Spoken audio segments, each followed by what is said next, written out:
Hello everyone, maths by Devvrat sir में आपका स्वागत है। आज हम आप लोगों के लिए लेके आए हैं प्री बोर्ड 2026 का सलूशन। ठीक है, तो प्री बोर्ड में जो भी सवाल आए थे या आएंगे, है ना, किसी के यहाँ हो चुके होंगे और कहीं बाकी है, होना है, ठीक है, तो उसके हम लोग हल के बारे में बात करेंगे। तो आइए, समय को खराब ना करते हुए हम लोग चलते हैं अपने क्वेश्चन की ओर। तो हमारे पास क्वेश्चन है कि द्विघात बहुपद एक्स स्क्वायर माइनस 3 के शून्यकों तथा गुणांकों के बीच संबंध ज्ञात कीजिए। ठीक है, तो आइए हम लोग देखते हैं। पहला सवाल हम लोग मान लेंगे कि माना p of x is equal to x square minus 3।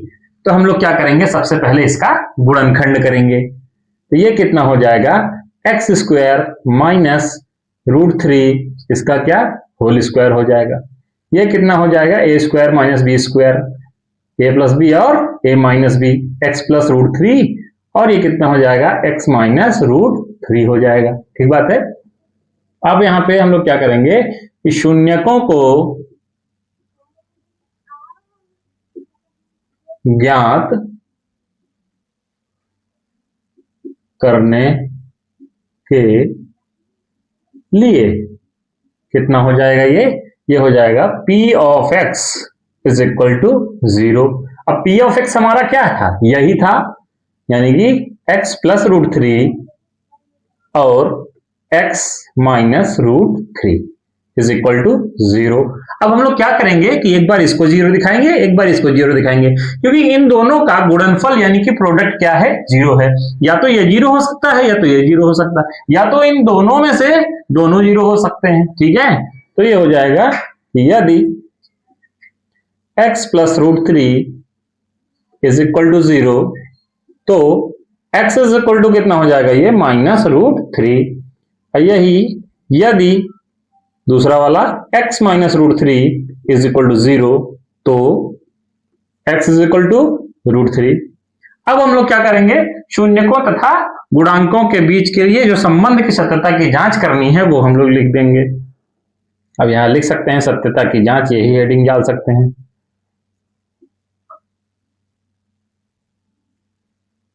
सत्यता की जांच,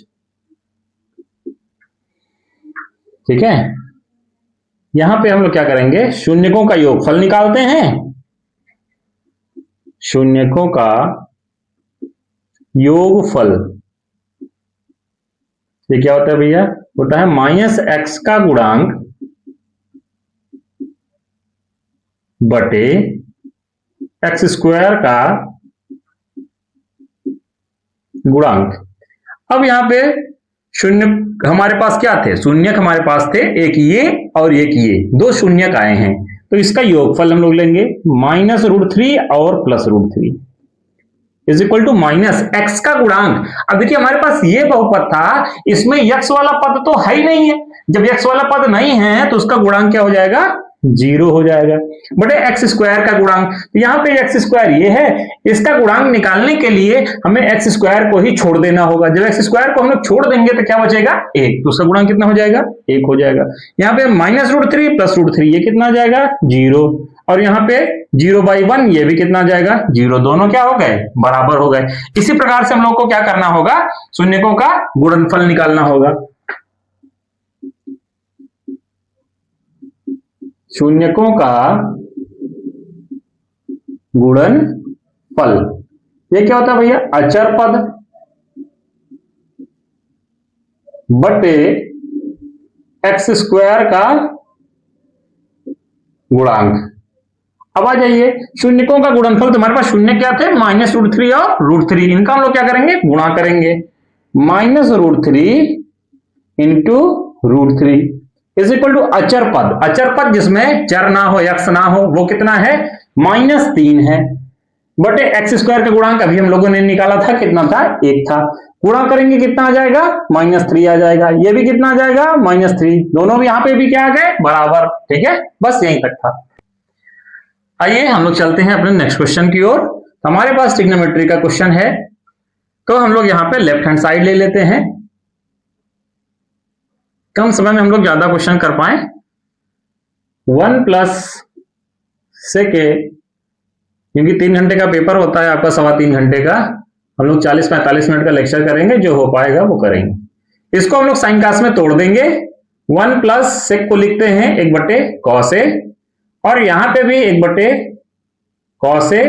हम लोग ऊपर क्या कर लेंगे, एलसीएम ले लेंगे, तो इसका इधर क्या हो जाएगा, गुणा हो जाएगा। कितना आ जाएगा, cos A plus 1 by cos ए, और नीचे वाले का हम लोग रेसिप्रोकल ले लेंगे, उल्टा कर देंगे। ये कितना हो जाएगा, cos ए बटे 1। cos ए से cos ए हमारा क्या हो गया, कट गया। अब ये जो हमारे पास था cos ए प्लस 1, इसको हम लोग क्या ले लेते हैं, 1 प्लस cos ए लिख लेते हैं। ठीक बात है। अब हम लोग इसमें क्या कर देंगे, गुणा और भाग, किससे, इसका साइन बदल के, यानी कि 1 माइनस cos ए और बाई 1 माइनस cos ए। ठीक बात है। अब यहां पे हो जाएगा a प्लस बी और a माइनस बी हो जाएगा, a square minus B square, ये हो जाएगा 1 के square 1 minus cos square a by 1 minus cos a। अब 1 माइनस cos स्क्वायर क्या होता है भैया, साइन स्क्वायर होता है, बाई 1 माइनस cos ए, यही लाना था। ठीक बात है, हाँ यही था। तो नेक्स्ट सवाल है हमारे पास स्टैटिस्टिक्स से, सांख्यिकी से। यहां पे हमको वर्गंतराल दिया है और क्या दिया है, बारंबारता दिया है। यहां पे हमको माध्य निकालना है। ठीक है, तो जब भी वर्गंतराल दिया हो, सबसे पहले हम लोग क्या निकालते हैं, मध्य बिंदु। क्या निकालते हैं, मध्य बिंदु, जिसको हम लोग x कहते हैं। बारंबारता को क्या कहते हैं, f कहते हैं। ठीक है, तो अगर x निकाल लेंगे तो बाद में हमको क्या चाहिए, f गुणे x, या लोग fi xi लिखते हैं, तो उसके लिए यहां भी हमको क्या करना होगा, fi और xi करना होगा। ठीक बात है। तो यहां पे सबसे पहले वर्गंतराल है, तो मध्य बिंदु चाहिए, तो इसको निकालने के लिए हमको क्या करना पड़ता है, अपर लिमिट और लोअर लिमिट दोनों को जोड़ना पड़ता है। तो 0 में 10 जोड़िए और उसके बाद क्या करिए, उसका आधा कर दीजिए, तो कितना आ जाएगा, 5 आ जाएगा। इसी प्रकार से 20 में 10 जोड़िए, कितना आ जाएगा, 30 आ जाएगा। 30 का आधा करिए, कितना आ जाएगा, 15। अब आपको मैं बता दूं कि आप सवाल को आसानी से कैसे कर लेंगे, सबको जोड़ के करेंगे तो दिक्कत हो जाएगी। अब जब देख लीजिए कि यहां से लिमिट जहां खत्म हुई वहां शुरू हुई, जहां खत्म हुई वहां शुरू हुई, जहां खत्म हुई वहां शुरू हुई है, और इसमें क्या है, 10-10 का अंतर हर जगह है। तो अब आप क्या करिए कि 10-10 जोड़ते चले आइए, आपको अलग से निकालने की जरूरत नहीं है। 5-15 निकाला आपने, अगला कितना हो जाएगा, 25 हो जाएगा, फिर अगला कितना हो जाएगा, 35 हो जाएगा, फिर अगला कितना हो जाएगा, 45 हो जाएगा, फिर अगला कितना हो जाएगा, 55 हो जाएगा। ठीक बात। तो यहां पे इसको हम लोग क्या कर देंगे, अब सिग्मा एफ को जोड़ देंगे। जोड़ेंगे तो कितना हो गया, 20 हो गया, 13 7 20, 20 20 40 हो गया, 8 7 45, ये कितना हो गया, 55 हो गया। 55 और 5 कितना हो जाएगा, ये 60 हो जाएगा। अब गुणा कर लेते हैं हम लोग, कितना आ जाएगा, ये 35 आ जाएगा, ये 75 आ जाएगा, और ये 25 अट्ठे 200 आ जाएगा, और ये कितना आ जाएगा, 13 5 65 आ जाएगा, और 13 3 39, 39 6 45 आ जाएगा अपना। ये अपना कितना, 45 90, यानी कि 900, एक जीरो था ही अपने पास। ये कितना आ जाएगा, 7 5 35, और 35 3 38। ठीक बात है। इसके बाद हम लोग इसको क्या करेंगे, जोड़ेंगे, sigma F X is equal to, तो यहां पे हम लोग इसको जोड़ लेंगे तो आ जाएगा अपना ये 2050। अब आती है बात किसकी, माध्य की। माध्य x बराबर, x बार बराबर क्या होता है, sigma F x by sigma F, ये होता है। ठीक है, तो हमारे पास सिग्मा एफ एक्स कितना आया है, 2050, और ये कितना आ गया, 60, ये कितना हो गया, कट गया। अब हम लोग क्या करेंगे, 205 में 6 से भाग दे देंगे, कितना आ जाएगा, ये 6 3 18 आ जाएगा, और यहां से 2 बचा, ये 25 हो जाएगा, 6 4 24 हो जाएगा, दशमलव लगाएंगे, 1 बचेगा, ये 10 हो जाएगा, तो कितना हो जाएगा, ये 1 आ जाएगा। फिर ये 4 बचेगा, 40 हो जाएगा, फिर 6 6 36, फिर अपना भाग देंगे, फिर वही आता जाएगा 0.6666, या 67 भी लिख सकते हैं। ये इसको 6 हटाएंगे क्योंकि 5 से अधिक है, ये बढ़ सकता है, इतना भी आप छोड़ सकते हैं। आइए हम लोग चलते हैं अपने नेक्स्ट क्वेश्चन की ओर। हमारा 4th होगा ये। अब देखिए हमारे पास है कि दो घन जिसमें प्रत्येक का आयतन कितना है 1331 सेंटीमीटर क्यूब है, और इन दोनों घनों को सटा करके हमें एक क्या बनाना है, घनाभ बनाना है। घन को सटाएंगे तो घनाभ बन जाएगा। तो हम लोग मान लेते हैं कि माना प्रत्येक घन की भुजा is equal to A centimetre. ठीक है, अब यहां पे क्या है, प्रत्येक घन का आयतन आपको दिया है, घन का आयतन V कितना दिया भैया, 1331 सेंटीमीटर क्यूब। अब घन का आयतन होता कितना है, भुजा क्यूब, तो भुजा कितनी है A, तो A cube is equal to 1331। ये किसका क्यूब है, 11 का क्यूब है। अगर आप लोग रटे रहेंगे तो आपको आसानी होगी। दोनों पक्षों में हम लोग क्या ले लेंगे, घनमूल ले लेंगे। तो A बराबर कितना आ जाएगा, 11 आ जाएगा। तो प्रत्येक घन की भुजा A बराबर कितनी आ जाएगी, 11 सेंटीमीटर।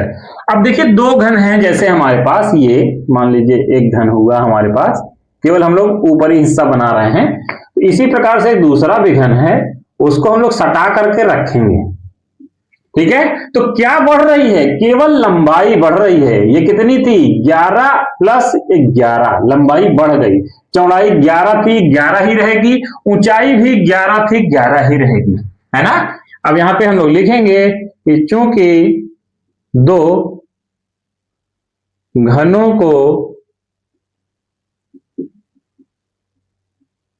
सटाकर एक घनाभ बनाया जाता है, ये आपका पहला सवाल है सर।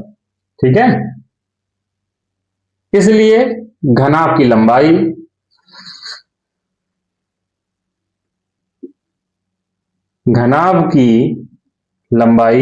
L बराबर कितना हो जाएगा, 11 प्लस 11, ये कितना हो जाएगा, 22 सेंटीमीटर। हमने आपको इस तरह का सवाल अपने मेंसुरेशन वाले वीडियो में भी बताया था, तो वहां पे 64 था 1331 की जगह। घनाभ की चौड़ाई, अगर आप सारे वीडियो को देखेंगे तो निसंदेह आपका मैक्सिमम क्वेश्चन फंस जाएगा। 11 सेंटीमीटर, इसमें कोई अंतर नहीं है। घनाभ की ऊंचाई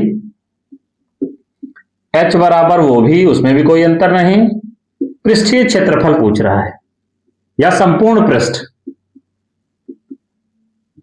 घनाभ का पृष्ठीय क्षेत्रफल, ये कितना होता है भैया, टोटल सरफेस एरिया आपका कितना हो जाता है, ये होता है 2LB plus BH plus HL।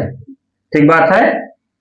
अब यहां पे क्या हो जाएगा, 2L और B, L हमारे पास कितना था 22 और बाकी सब 11 प्लस BH 11 गुणे 11 प्लस 11 गुणे 22। ठीक बात है, ये हो जाएगा 2 और ये हो जाएगा 11 दूना 22, 11 दूना 22 और 2 24। ठीक बात है, ये आ गया प्लस 121, यहां पे भी आ जाएगा 242। हम लोग जोड़ लेते हैं, इसको जोड़ेंगे कितना आ जाएगा, 2 1 3 3 2 5 आ जाएगा अपना। यहां पे आ जाएगा 4 2 6 6 4 10, 0 आ जाएगा। 2 1 3 3 2 5 और एक हासिल 6 आ जाएगा, 605 हुआ। ये आ जाएगा कितना, 1210 सेंटीमीटर स्क्वायर। ठीक बात है। आइए हम लोग चलते हैं अपने नेक्स्ट क्वेश्चन की ओर। ये सवाल भी अपने निर्देशांक ज्यामिति वाले वीडियो में हमने बताया था। दिया है कि यदि बिंदु x y बिंदुओं 3 6 और -3 4 से समदूरस्थ हैं तो x और y में आपको संबंध निकालना है।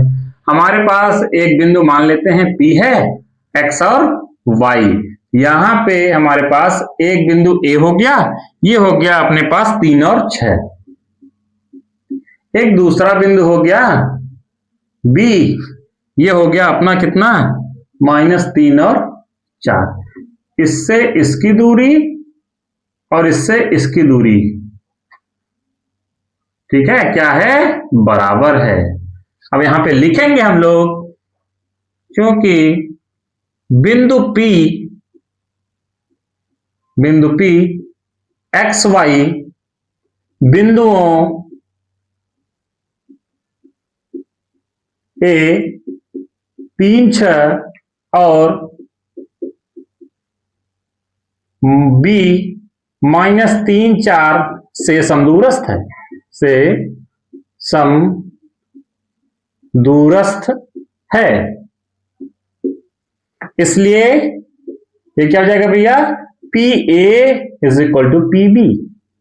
आ जाइए लिख लेते हैं हम लोग, यहां से यहां तक की दूरी यानी कि x - 3 x1 - x2 का होल स्क्वायर, x - 3 का होल स्क्वायर प्लस y - 6 इसका भी क्या, whole square is equal to, इधर से x + 3 हो जाएगा, ये माइनस होता है, यहां पे भी माइनस है तो माइनस माइनस प्लस 3 का होल स्क्वायर प्लस y - 4 का होल स्क्वायर।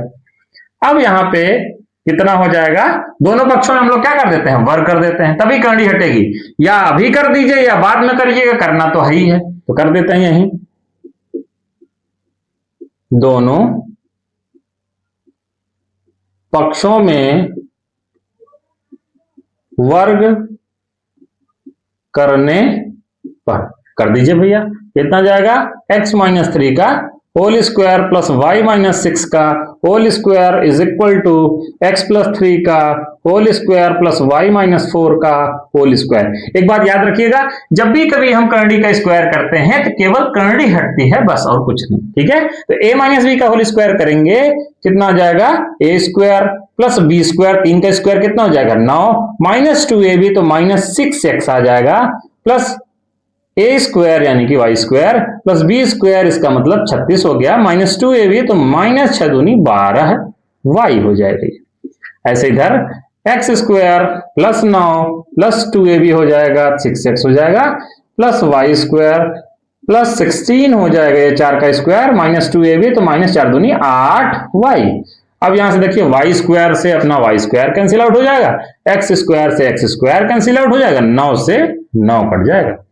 अब जितना भी है सबको एक तरफ कर लीजिए, ठीक है, या एक्स वाई एक तरफ कर लीजिए, कांस्टेंट एक तरफ कर लीजिए, तो -6x -12y, इधर वाला x इधर ले आइए, -6x इधर वाला y इधर ले आइए, plus 8y is equal to, इधर कितना था 16, इधर कितना था 36, उधर पक्षांतर करेंगे तो -36 हो जाएगा, ठीक है। तो -6x समान चिन्ह है, जुड़ जाएगा भैया, और यहां पे ये घट जाएगा, -4y इज इक्वल टू, ये इसमें से घट जाएगा -20 हो जाएगा, ठीक बात है।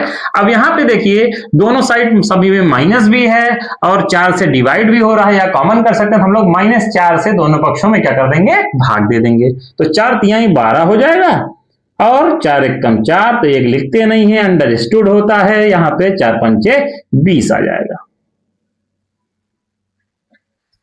आइए हम लोग चलते हैं अपने नेक्स्ट क्वेश्चन की ओर।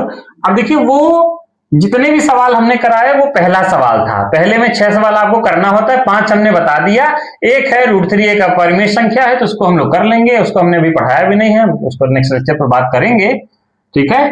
तो यहाँ पे हम लोग दूसरे सवाल पे बात करेंगे, तो दूसरे का ये पहला सवाल होगा, दूसरे का पहला सवाल, ठीक है। यहां पे कह रहा है कि दो ऐसे क्रमागत विषम धन पूर्णांक ज्ञात कीजिए जिनके वर्गों का योगफल 290 है।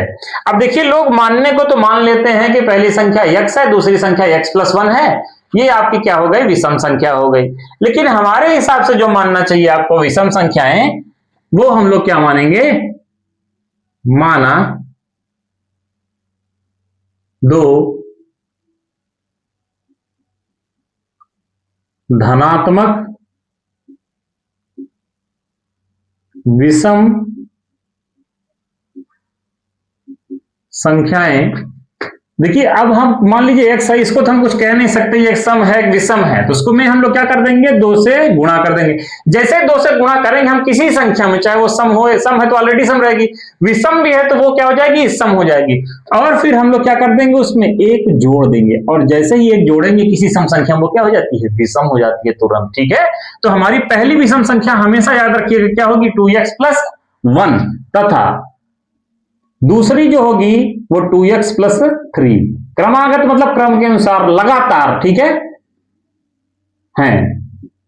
और कभी विषम संख्याएं देखेंगे लगातार तो 2-2 के अंतर, जैसे 1-1 के बाद 3-3 के बाद 5-5 के बाद 7 का 2-2 का अंतर है, तो यहां भी हमने 2 जोड़ दिया इसमें। ठीक है, अब प्रश्नानुसार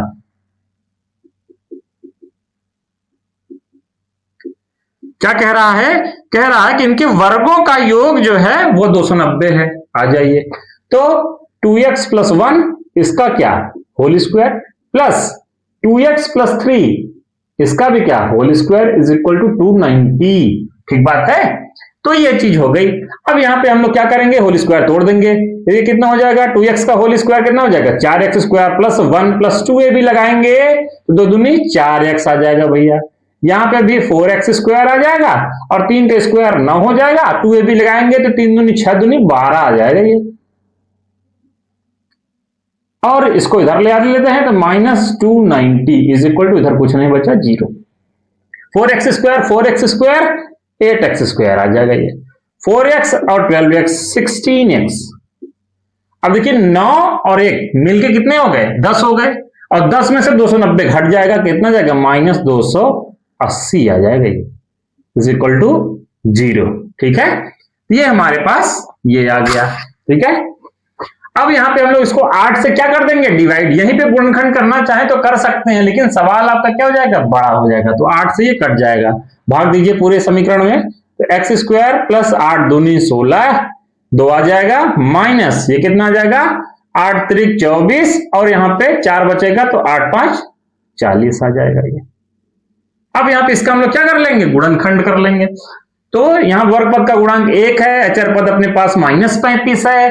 जब हम लोग इसका क्या करेंगे, गुणा करेंगे तो -35 आएगा, माइनस में आए, इसका क्या मतलब, हमें बीच वाले टर्म को, x वाले टर्म को कैसे लाना है, घटा के लाना। तो 35 को ऐसे तो भागों में तोड़िए आप कि गुणा करें तो 35 आए और घटा दें तो कितना जाए, 2 आए, तो 7 बचे 35।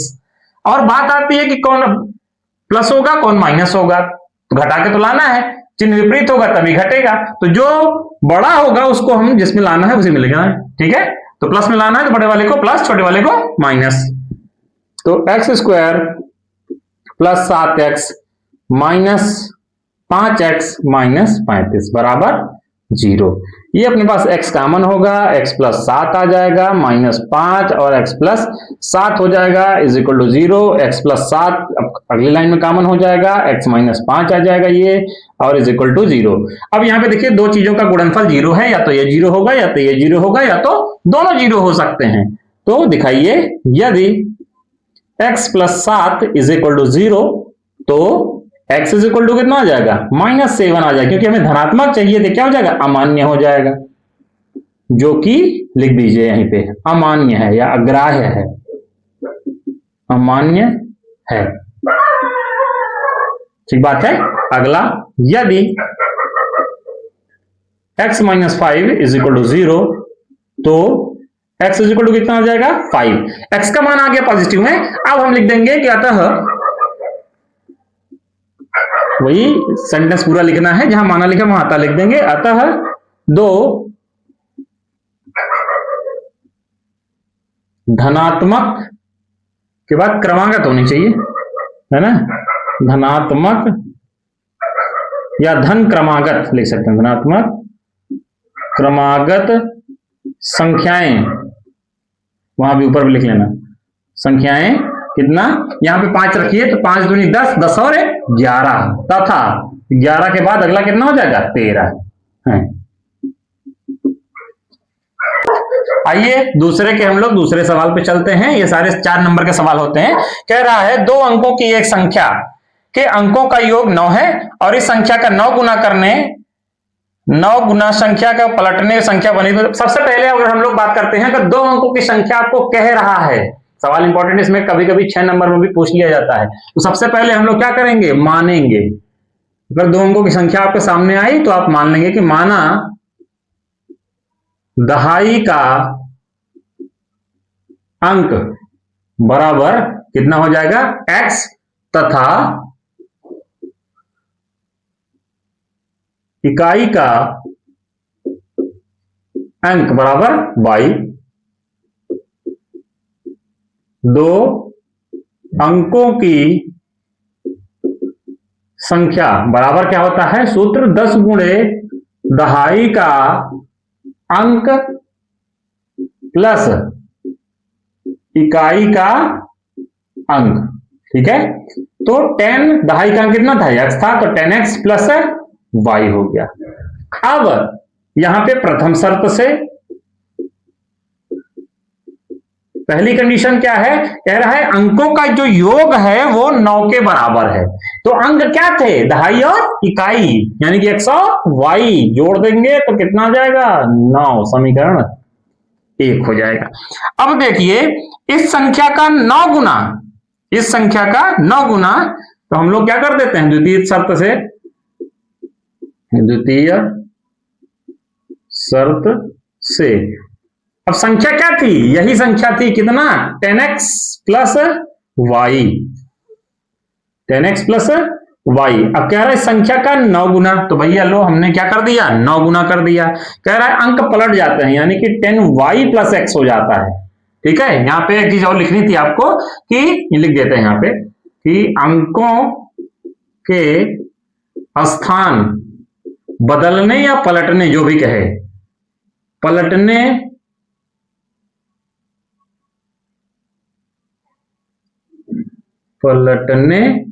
पर प्राप्त नई संख्या, पलटने को नहीं कहता तो हम लोग नहीं लिखते, पलट जाएगी क्या हो जाएगी, इकाई वाला दहाई हो जाएगा, दहाई वाला इकाई हो जाएगा, तो ये संख्या बन गई। अब क्या कह रहा है, जब हम लोग 9 से गुणा कर देंगे तो बनी संख्या का 2 गुना है। ठीक है, तो मतलब ये जो है इसके 2 गुने के बराबर है। ठीक बात है, तो आइए हम लोग इसको बराबर कर लेते हैं, बस यही कह रहा है 2 गुना है। ठीक है, तो गुणा करिए कितना आ जाएगा 90x हो जाएगा, ये कितना हो जाएगा 9y हो जाएगा, इज इक्वल टू 20y हो जाएगा, और ये कितना आ जाएगा माइनस प्लस 2x, सबको एक तरफ ले आइए, कितना हो जाएगा ये अपने पास हो जाएगा ये 90x minus 2x is equal to, इसको उधर कर लेते हैं 20y माइनस 9y। ठीक है, वैसे सबको एक तरफ भी ले लेंगे तो कोई दिक्कत नहीं है, ये इसमें से घट जाएगा, कितना आ जाएगा 88x, और ये इधर से घट जाएगा, कितना आ जाएगा 11y आ जाएगा। ठीक है, अब इसमें से क्या कर देंगे 11 से काट देंगे, तो 8x बराबर y, समीकरण 2। अब इसको प्रतिस्थापन विधि से हम लोग लगा लेंगे, अगर विलोपन से लगाना है तो इसको इधर करके विलोपन से आप लगा सकते हैं, तो समीकरण 1 व 2 से, समीकरण 1 व 2 से। अब 1 व 2 से का क्या मतलब है कि y का मान 8x हम लोग कहां रख देंगे, समीकरण 1 में, तो रख दीजिए, कितना आ जाएगा x प्लस कितना हो जाएगा 8x बराबर 9, तो 9x बराबर 9, x बराबर कितना आ गया 1 आ गया, x का मान कहां रख देंगे समीकरण 2 में, तो x का मान समीकरण 2 में रखने पर, तो रख दीजिए भैया, कितना आ जाएगा 8 गुणे 1 बराबर y, y बराबर कितना आ गया 8 आ गया, तो अतः 2 अंकों की संख्या कितनी हो जाएगी 10 गुणे दहाई का अंक कितना है x है, तो इसी में रखेंगे। ठीक है, तो कितना है 1 है, प्लस कितना 8 है, ये कितना आ जाएगा 10 प्लस 8 बराबर कितना आ गया, ये 18 आ गया। अब चेक भी कर सकते हैं, अब देखिए अंकों का योग जोड़ेंगे तो 8 है 9 आ रहा है। आइए हम लोग चलते हैं अपने नेक्स्ट क्वेश्चन की ओर, ये दूसरे का थर्ड क्वेश्चन होगा। अब यहां पे देखिए हमको दिया क्या है, दिया है ट्रायंगल से रिलेटेड है, ये गिवन, क्या गिवन है भैया हम लोगों को, ये गिवन है कि OA into OB is equal to OC into OD, ये गिवन है। ठीक है, तो यहां पे ये दिया है हम लोगों को, और लिख सकते हैं क्या, सिद्ध करना है, सिद्ध करना है। जिसको हम लोग लिखते हैं टू प्रूव।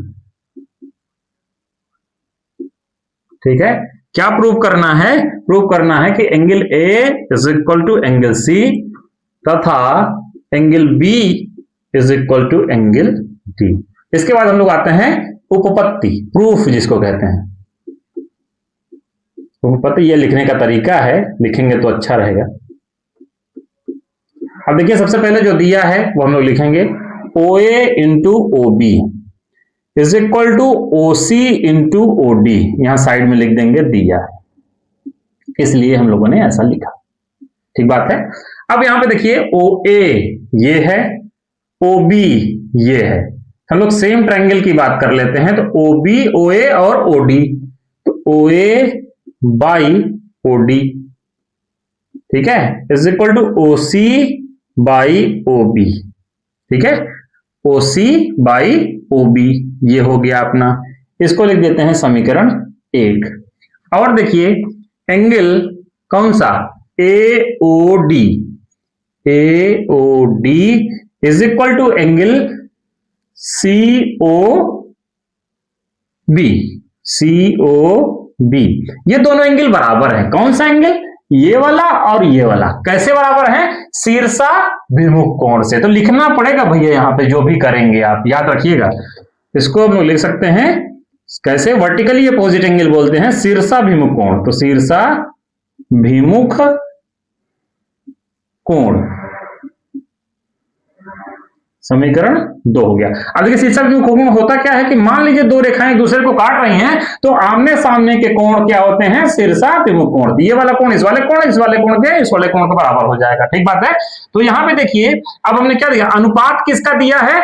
ये वाला भुजा, ये वाला भुजा, इस त्रिभुज में ये वाली भुजा, ये और बीच वाला कोण। तो हम लोग लगाएंगे साइड एंगल साइड। ठीक है, जब कभी किसी त्रिभुज, मान लीजिए त्रिभुज है, इसकी दो भुजाओं का अनुपात दे दे और बीच वाला एंगल दे दे, ठीक है, तो हम लोग साइड एंगल साइड लगा देंगे। तो इसलिए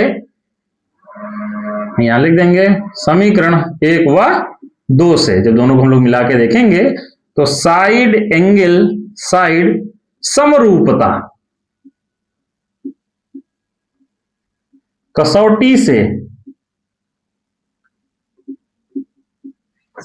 साइड एंगल साइड समरूपता कसौटी से क्या हो जाएगा कि ट्रायंगल AOD, त्रिभुज AOD ये समरूप का साइन है, समरूप हो जाएगा त्रिभुज COD के।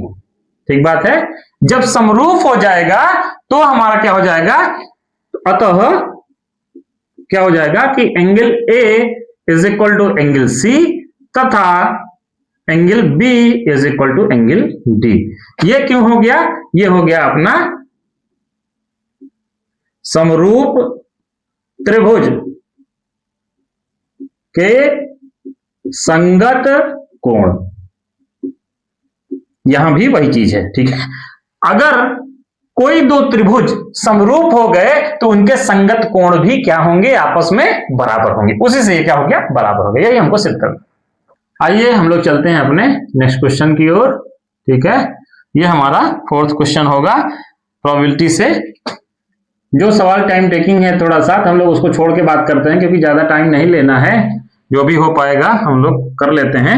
अब यहां देखिए एक थैले में कह रहा है 3 नीली गेंदें हैं, 3 क्या है? ब्लू है, ठीक है, नीली है, और 2 सफेद है, 2 व्हाइट है, और क्या कह रहा है कि 4 लाल हैं, 4 रेड हैं। तो टोटल कितनी होगी भैया अपने पास? 4 2 6 3 9 बॉल्स, 9 गेंदें हो गई अपने पास। ठीक है, 9 गेंदें हो गई। तो हमसे हम यहां पे लिख देंगे कि कुल गेंदों की संख्या कितनी हो गई? 9। और यहां पे नीली सब लिखेंगे, गेंदों की संख्या बराबर 3, सफेद गेंदों की संख्या लिख लीजिएगा कितना? 2, और लाल गेंदों की संख्या बराबर 4। कुल ये हो गया। अब हम लोग बात करेंगे, पहला सवाल हम लोगों से पूछा जा रहा है कि अगर इसमें से एक गेंद यादृच्छया निकाली जाती है, यादृच्छया मतलब बिना देखे थैले में से एक गेंद निकाल लीजिए, तो उसकी क्या प्रायिकता है कि ये गेंद आपकी क्या होगी, सफेद होगी। तो हम लोग क्या लिखेंगे, सफेद गेंद होने की प्रायिकता, होने की प्रायिकता वो कितनी हो जाएगी, प्रोबेबिलिटी ऑफ व्हाइट बॉल लिख सकते हैं आप, ठीक है। वो क्या हो जाएगी, NP अपॉन NS। यहां पे अनुकूल परिस्थितियों की संख्या बटे कुल परिस्थितियों की संख्या लिख सकते हैं, ठीक है। तो प्रोबेबिलिटी ऑफ व्हाइट बॉल कितनी हो जाएगी, तो व्हाइट बॉल के हैं कितने, कितने हैं व्हाइट बॉल, 2 हैं, और बटे कुल कितनी है, 9 है। इसी प्रकार से दूसरा हमसे क्या पूछ रहा है कि नीला, तो नीली गेंद होने की प्रायिकता, प्रोबेबिलिटी ऑफ ब्लू बॉल, यहां पे भी NP अपॉन NS, डायरेक्ट उत्तर लिख देने का काम मत करिएगा, ठीक है। तो यहां पे ब्लू बॉल कितनी है अपने पास, 3 है, और कुल कितनी है, 9, कट जाएगा, कितना आ जाएगा ये, 1/3 आ जाएगा। तीसरा क्या है, लाल गेंद होने की प्रायिकता, तो लाल गेंद होने की प्रायिकता, प्रोबेबिलिटी ऑफ रेड बॉल कितनी हो जाएगी, NP अपॉन NS। तो यहां पे हमारे फेवर में रेड बॉल कितनी है, 4 है, और टोटल कितनी है, 9 है, ये आ गया। तो आइए हम लोग अपने नेक्स्ट क्वेश्चन की ओर चलते हैं। 5th क्वेश्चन होगा ये, दूसरे पार्ट का, सभी 4 नंबर के सवाल हैं। तो यहाँ पे देखिए संचयी बारंबारता हमें निकालना है, क्योंकि इसमें माध्यिका, जब भी माध्यिका निकालने की बात होती है तो हम लोग क्या निकालते हैं उसमें, संचयी बारंबारता, जिसको हम लोग CF कहते हैं, कुमुलेटिव फ्रीक्वेंसी। ये हमारे पास क्लास इंटरवल वर्ग अंतराल हो गया। तो संचयी बारंबारता निकालने के लिए हम क्या करते हैं, बारंबारता का जो पहली वैल्यू है, पहला मान है, उसको हम लोग उठा के सीधे रख देते हैं, फिर से तिरछा जोड़ते हैं, तो 7 4 11 हो गया, फिर यहाँ पे 11 2 13 हो गया, फिर 13 2 15 हो गया, फिर 15 3 18 हो गया, फिर 18 और 2 कितना हो गया, ये 20 हो गया भैया। तो यहाँ पे हम लोग लिखेंगे कि n बराबर कितना हो गया, 20 हो गया। तो सबसे पहले हम लोग क्या निकालते हैं, n/2, क्या निकालते हैं, n/2, यानी 20/2, कुल मिला के कितना आ गया, 10। अब हम ये देखेंगे कि ये 10 हमारा किस में आएगा, तो हम कहां मिलाएंगे, किस में आएगा, ये हम देखेंगे संचयी बारंबारता में, ठीक है। तो यहां पे हम लोग लेके चलेंगे संचयी बारंबारता वाला पद। अब यहां पे हम लोग जैसे ही देखेंगे 10, तो यहां पे क्या हो जाएगा कि हम लोग इधर से देखेंगे, यहां देखिए 7 तक है, 7 से पहले या 7 तक उसमें है, 7 से जैसे 7.001 भी हो जाएगा, 7 कहेगा भैया हमारे बस की बात नहीं, आप आगे जाओ, हाँ इसमें 11 में, ठीक है। तो ऐसे ही अगर 11 तक इसमें लेंगे, 11 से थोड़ा सा भी ज्यादा हो जाए किसमें, 13 में, ऐसे 13 से ज्यादा हो जाए किसमें, 15 में, तो अपने पास तो 10 ही है ना, तो 10 है किसमें आएगा, 11 में। तो 11 सीधे चले जाइए आप यहाँ पे, ये हमारा क्या हुआ, L1 हुआ 10 और L2 हुआ 20, ठीक बात है। और इसी के जस्ट सामने वो क्या होता है, स्मॉल f होता है, कितना, 4 हो गया। अब इसी के सामने जाइए, फिर थोड़ा सा ऊपर उठिए, ये हमारा क्या हो गया, f, इसी के सामने आइए, फिर थोड़ा सा ऊपर जाइए, ये क्या हो जाएगा, कैपिटल F हो जाएगा अपना। तो कैपिटल F का मान कितना हो जाएगा, 7 हो जाएगा। अब हम लोग बात करते हैं माध्यिका की, आइए तो माध्यिका का फार्मूला लगाते हैं हम लोग। माध्यिका को हम लोग ME से दिखाते हैं, क्या होता है, L1 plus n/2 minus small f, capital F होता है, capital F by small f, और यहां पे L2 माइनस L1, ठीक बात है। तो आइए यहां पे L1 कितना है अपने पास, 10 है, प्लस n/2 कितना आया है, 10 आया है, माइनस कैपिटल F कितना आया है, 7 आया है, स्मॉल f कितना आया है अपना, 4 आया है, ठीक है। और ये आया कितना, 20 माइनस 10 आ गया। इसको बहुत लोग h भी लिख देते हैं, तो h वही है, ठीक है, L2 माइनस L1 ही है, कोई दिक्कत नहीं है परेशान होने की। प्लस 10 में से ये गया 3/4, आइए अपने पास कितना आ जाएगा, 4 आ जाएगा, 10, ठीक है। तो ये कितना हो जाएगा, ये कट जाएगा, ये आ जाएगा 5, ये होगा अपने पास 10 प्लस ये कितना होगा 15/2। ये कितना आ जाएगा, भाग दे देंगे, ये आ जाएगा 7.5। ये कितना आ जाएगा 17.5। ये आपकी क्या आ गई, माध्यिका। आइए हम लोग चलते हैं अपने नेक्स्ट क्वेश्चन की ओर, 6 नंबर वाला सवाल जो तीसरा सवाल है। ठीक है, तो यहाँ पे तीसरा सवाल है, ये 6 नंबर में आता है। हमारे पास एक वृत्त है जिसका एक क्या है, जीवा है। ठीक है, अब यहां पे व्यास इसका दिया हुआ है 42 सेंटीमीटर, तो त्रिज्या कितनी हो जाएगी, 21 सेंटीमीटर। 21 सेंटीमीटर त्रिज्या हो जाएगी ओ ए बी। और कह रहा है कि 42 सेंटीमीटर व्यास वाले एक वृत्त का चाप केंद्र पर 120 अंश का कोण बनाता है। ये कोण कितना कह रहा है, 120 अंश। ठीक है, तो क्या कह रहा है, संगत वृत्तखंड का क्षेत्रफल निकालिए। वृत्तखंड क्या होता है, हमारे पास यही होता है, इसी का क्षेत्रफल पूछ रहा है। तो हम लोग लिखेंगे वृत्त का व्यास, दो सवाल हैं, एक अथवा में भी है, तो डी बराबर कितना हो गया, ये 42 सेंटीमीटर ये हमको दिया है। तो वृत्त की त्रिज्या आर बराबर कितना हो जाएगा, ये 42/2, व्यास बटे 2 होता है, तो आ जाएगा 21 सेंटीमीटर। थीटा, थीटा कितना आ जाएगा भैया अपने पास, ये आ जाएगा कितना, 120 अंश। अब यहां पे हम लोग क्या करेंगे, क्षेत्रफल निकालेंगे।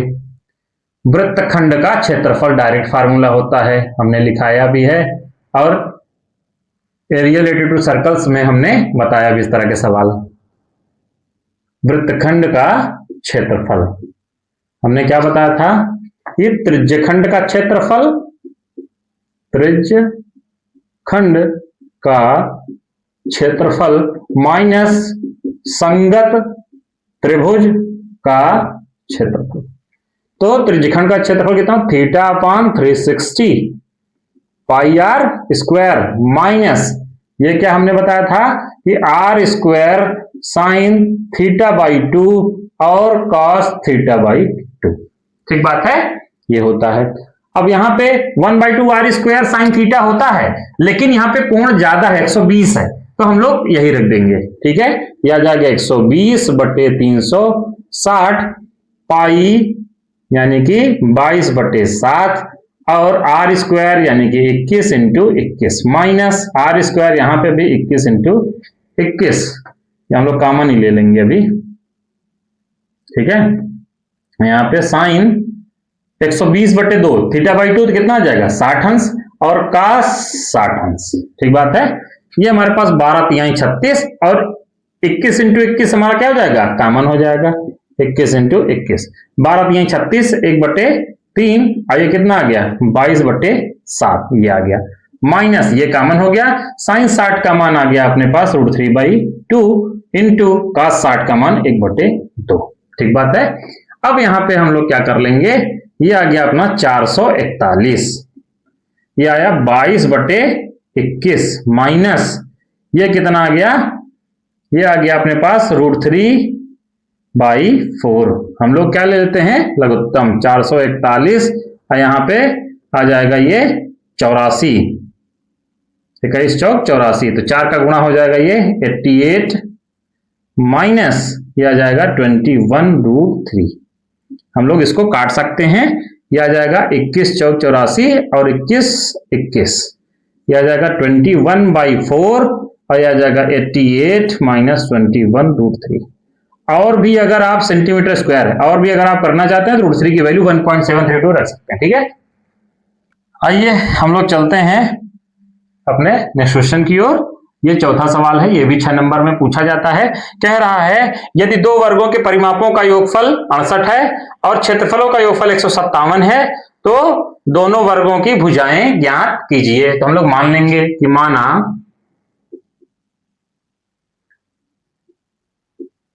पहले वर्ग की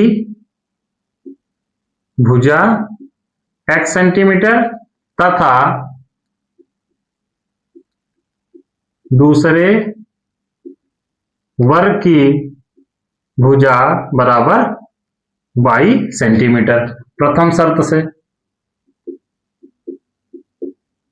भैया वर्ग का परिमाप कितना होता है? 4 गुणे भुजा। अब दोनों वर्गों का क्या कह रहा है? परिमापों का योगफल। तो पहले वर्ग का परिमाप कितना होगा? 4 गुणे भुजा यानी 4x, प्लस दूसरे वर्ग का परिमाप 4 गुणे भुजा यानी 4y, और योगफल यानी जोड़ दिया हमने, वो कितना दिया हमको? 68 दिया है।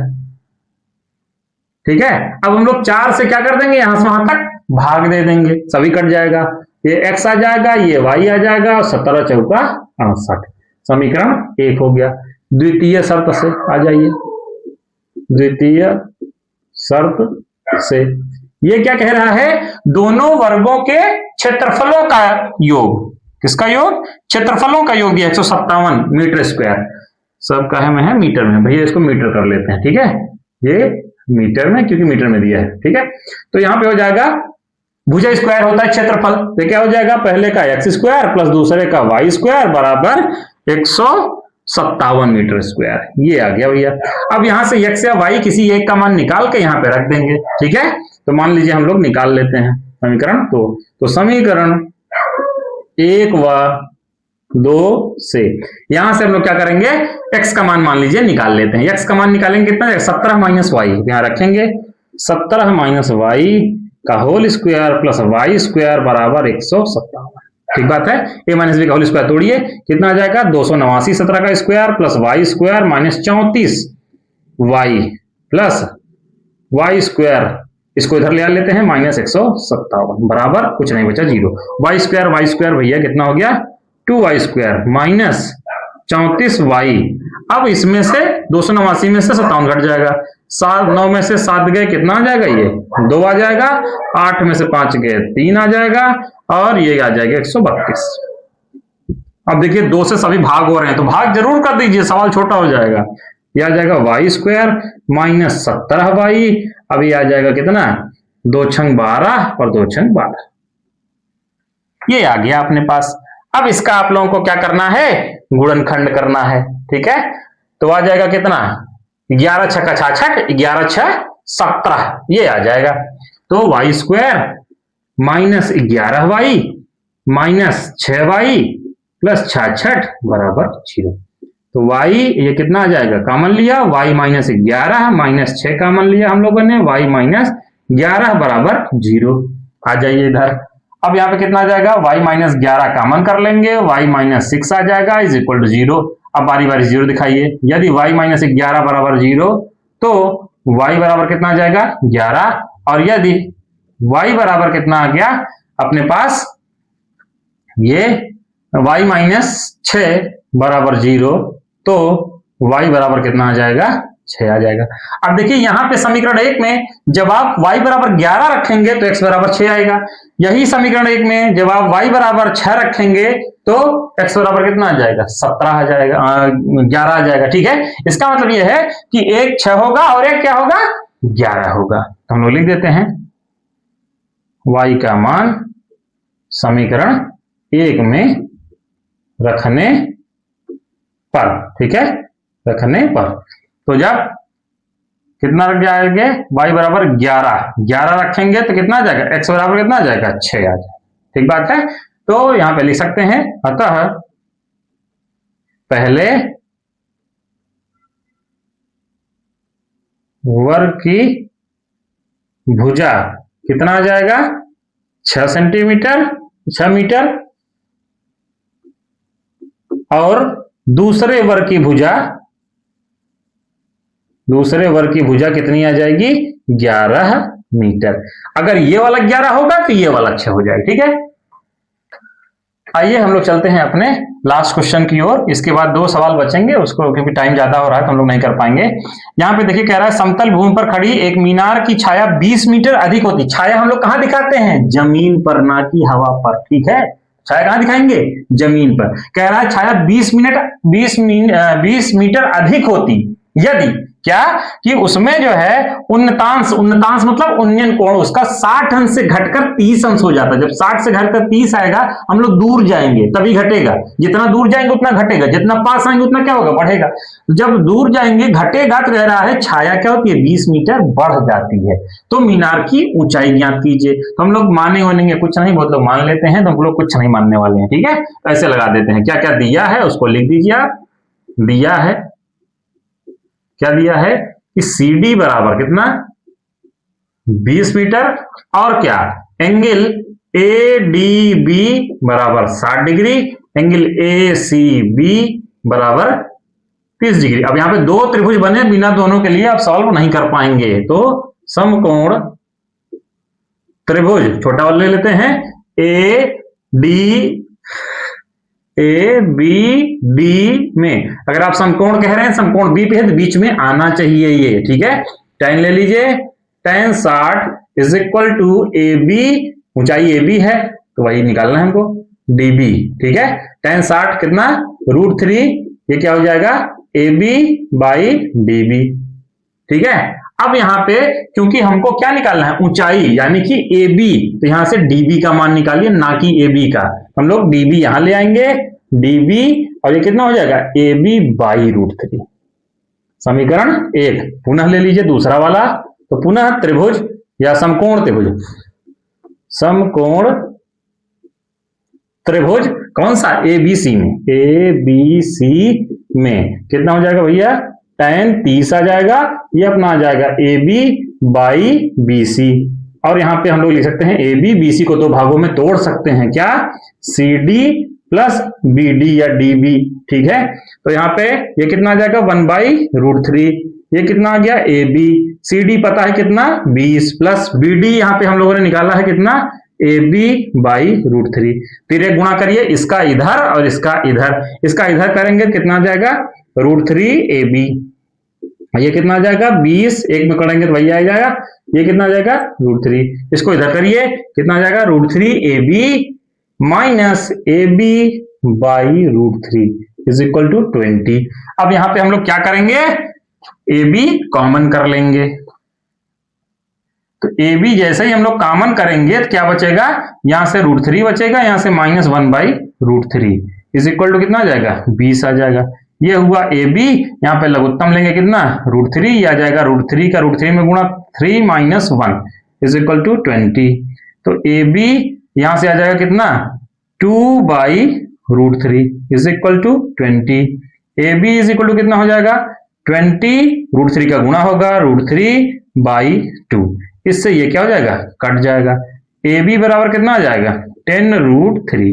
अब ये लिख सकते हैं आप मीटर या फिर √3 की वैल्यू रख सकते हैं, कितना आ जाएगा AB बराबर 10 × 1.732, या लिख सकते हैं कितना गुणा कर देंगे 10 से 17.32 मीटर लिख देंगे। अतः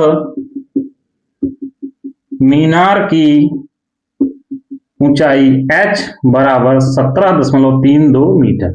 तो आज का ये हमारा सेशन खत्म हुआ और जो है हमने प्री बोर्ड के सारे सवाल करा दिए हैं। 70 में से केवल 6 नंबर का छोड़ के, पहले सवाल में 2 नंबर का और दूसरे सवाल में एक 4 नंबर का, ठीक है। क्योंकि टाइम बहुत ज्यादा हो रहा है तो हम लोगों ने मैक्सिमम सवाल यहाँ पे कर लिया है, तो यानी कि 64 नंबर का हम लोगों ने कर लिया है। अच्छे से इसको कर लीजिएगा। और हमने जो है जितने भी इंपॉर्टेंट क्वेश्चंस की सीरीज चालू की है, शुरू किया है, उसमें से कई सवाल यहाँ पे फंसे हुए हैं, तो उसको सवाल को देखने के लिए आप वीडियो पर बने रहें और हमारे चैनल पे बने रहें, उसको देखते रहें और हम आपके लिए लेके आते रहेंगे अच्छे अच्छे इंपॉर्टेंट क्वेश्चन। और वीडियो अच्छा लगा हो तो इसको लाइक शेयर और सब्सक्राइब करें।